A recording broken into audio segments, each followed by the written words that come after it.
So I came across some backend interview questions on TikTok and I feel like they're interesting. So let's just go through the questions. How would you handle 1,000,000 requests per second? Now, to handle 1,000,000 requests per second in your application, all you need to do is you need to distribute your load across multiple servers. Okay, you can use technologies like load balancer, hatching layers, and most importantly, you need to optimize your database query to actually improve on your performance. That's very important, guys. Explain how a RESTful API works. So the whole concept behind RESTful API is very simple. It's just the same way of you asking your friend to actually do something for you, and after performing the action, it gives you a response based on the result you got from performing that particular action. So in the RESTful API, you're sending an HTTP request to a particular or a specific endpoint that has been programmed to handle that kind of request, and after performing the request or executing the request, it actually gives you a response based on the result you got from performing that request. So the main thing you need to know in a RESTful API is there is request, there is action, and there's response. Those are like the three main concepts you need to know. So the action is where the logic takes place, and the request is what's coming in, and the response is actually what's going out. How would you implement authentication and authorization in web services? So authentication and authorization is very important in your application. Well, it's actually based on the type of application you're building. So authentication is the process of you logging in. The whole process of logging in is just to authenticate you, to actually check if you're the person that is actually registered into the system and you're trying to use the application.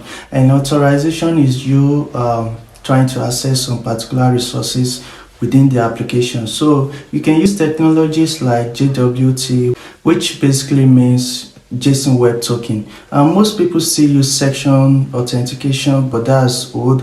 And most people prefer to like separate their front end from back end these days. So you can use JWT to authenticate users. The token is actually attached to the request header, and the application actually checks the rules and permission attached to that token to actually access that particular resource that you're trying to access. You can also implement rules and permission to actually limit users to the kind of resources they actually access within your application. And you can do this by implementing a middleware that actually check the user's role and permission attached to the token that the user is using. How would you ensure data consistency in a distributed system? So to ensure data consistency in a distributed system, you can use technologies such as distributed transaction. Can you describe different caching strategies you have used to optimize backend performance? From different hashing techniques that you can use, you can actually hash the results from your database query. So you don't actually need to go into your database to actually fetch data every time. And you can also use in-memory hashing like Redis. And no, Redis is not optimized to be used as a database, just for hashing. And you can also hash your static assets on your apps. Can you explain how you would approach testing in your backend development? So there are a lot of testing that you can do on your application, but the most important one that I feel like is the most important one, which companies actually test their developers to do, is the unit test. The unit testing is just to validate the functionality of each component and each functions to actually make sure they're doing what they say they're doing. Another type of testing that you can do is integration testing, and this is just to ensure seamless interaction between different modules. And another type of testing you can do is an end-to-end testing, and this is just to stimulate how users use your application. Can you discuss your approach for deploying and maintaining a backend application in production? So for deploying and maintaining backend application in production, you can use stuff like, you can use technologies like Docker. So I will explain Docker in a bit. You can use CI/CD deployment and for testing. Automated testing. You can also monitor the health performance of your application. So there are various technologies for that. I think Argo CD does the same thing. You can actually use technologies like that to actually monitor the health of your application.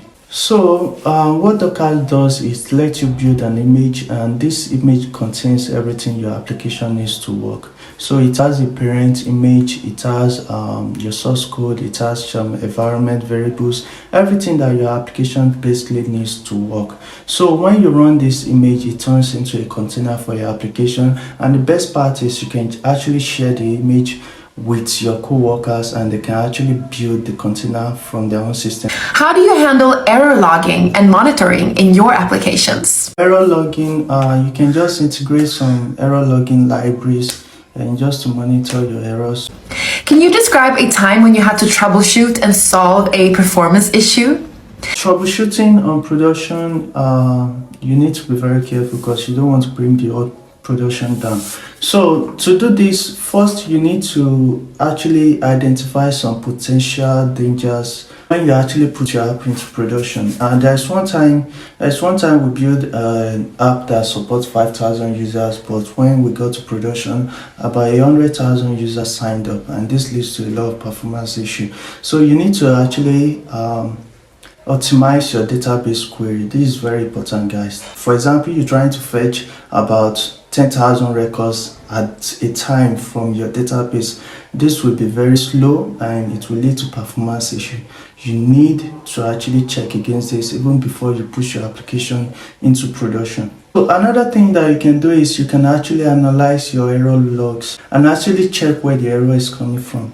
Simple as that. And you can also optimize your hatching techniques and actually use the best hatching that actually works for that type of application. So there are different types of application that requires some specific technologies to actually make them work. It actually depends on your application and what you're trying to build or what you're trying to achieve. So basically that's just it. So there are a lot of questions out there, so when I see more interesting things to actually talk about, I'm going to make more videos, so stay tuned.